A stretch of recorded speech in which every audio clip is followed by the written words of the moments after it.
Bienvenue à la capsule numéro 5 de la série l'ABC du bail commercial. Dans la présente capsule, nous allons traiter de l'usage des lieux et des clauses d'exclusivité et de non-concurrence. Parlons de l'usage des lieux. Chacune des parties au bail devrait s'assurer que l'usage projeté des lieux est conforme au zonage et à la réglementation municipale. Je vous suggère de communiquer avec le service de l'urbanisme de la municipalité dans laquelle se trouvent les lieux loués pour vous informer de la réglementation en vigueur et demander une confirmation écrite à l'effet que l'usage projeté est conforme. Par exemple, vous voulez ouvrir un centre de soins de santé ou un restaurant, assurez-vous que cet usage est conforme à ce qui est prévu par la réglementation municipale. Dans votre bail, décrivez l'usage qui sera fait des lieux. Par exemple, ce sera un service de restauration rapide, une clinique médicale, un bureau de notaire, etc. La description sera utile si vous convenez par la suite d'une clause de non-concurrence ou d'exclusivité avec le bailleur. Voici une stratégie à adopter pour le locataire. Tentez de décrire dans votre usage ce qui est actuel, mais également l'usage projeté. Par exemple, vous exploitez dans l'immédiat un service de traiteur, mais d'ici 1 an ou 2, vous prévoyez développer un espace d'épicerie fine, prévoyez-le dans votre bail. Pour le locataire, les stratégies sont un peu à l'inverse. Tentez de limiter la liste des activités du locataire, particulièrement si vous avez convenu de clauses de non-concurrence ou d'exclusivité avec d'autres locataires du même immeuble. Dans ce cas-là, n'oubliez pas de vous assurer que vous êtes cohérent afin de ne pas violer des clauses que vous auriez consenties à d'autres. De plus, à moins d'être convaincu que l'usage prévu par le locataire est conforme à la réglementation municipale, précisez dans le bail que le locataire ne prend aucun engagement à l'effet que les lieux loués peuvent être utilisés aux fins d'exercer le commerce ou l'entreprise décrit dans la clause d'usage des lieux.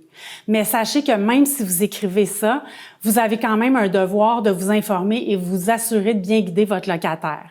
Donc, prenez pas de chance, faites vos vérifications. Qu'est-ce qu'une clause d'exclusivité dans un bail? C'est une clause dans laquelle le locataire s'interdit de louer dans son immeuble à un concurrent du locataire ou à un autre locataire dont les usages peuvent être en concurrence avec ceux du nouveau locataire.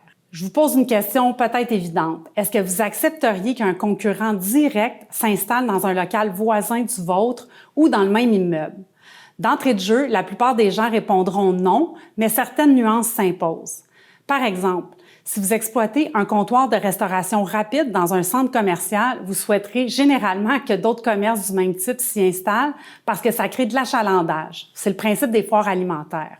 Par contre, si vous exploitez un comptoir de tacos ou de sushi, vous allez certainement vouloir prévoir que vous détenez l'exclusivité de ce type de comptoir et qu'aucun autre locataire ne pourrait exploiter ce type de restauration rapide. Si vous êtes comptable, notaire, graphiste, vous aurez possiblement tendance à ne pas vouloir de concurrents dans le même immeuble et vous voudrez prévoir qu'aucun autre comptable, notaire ou graphiste peut s'y installer. Donc, une clause de non-concurrence ou d'exclusivité conférée par le locataire au locataire est pertinente à moins que votre commerce ne soit situé dans un immeuble isolé où il n'y a pas d'autre commerce que le vôtre. Je vous donne un exemple de clause de non-concurrence. Le locataire s'engage à ne pas louer d'espace locatif dans l'immeuble et à ne pas consentir de sous-location dans l'immeuble à une entreprise, une société ou à un travailleur autonome qui agit comme, dans ce cas-là, vous pourriez dire comme notaire, comme comptable. Vous précisez la nature des opérations de l'entreprise que vous exercez comme locataire.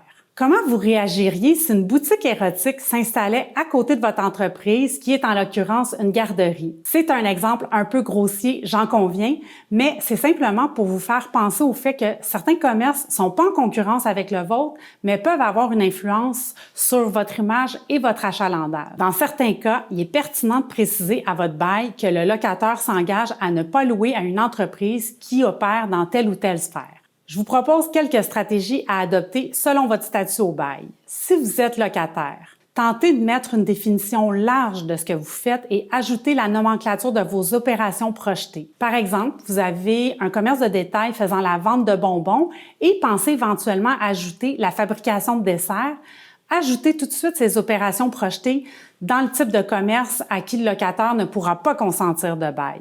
Une façon d'élargir la couverture de votre clause d'exclusivité est d'ajouter une terminologie du type « et tout autre service connexe ». Si vous êtes le locataire, attention avant de conférer des exclusivités à un nouveau locataire. Assurez-vous que ça n'entre pas en contradiction avec d'autres engagements de non-concurrence ou d'exclusivité que vous avez pris il y a un certain temps avec d'autres locataires. Tentez également de circonscrire au maximum les activités pour lesquelles vous conférez une exclusivité. Évitez les termes d'ordre général.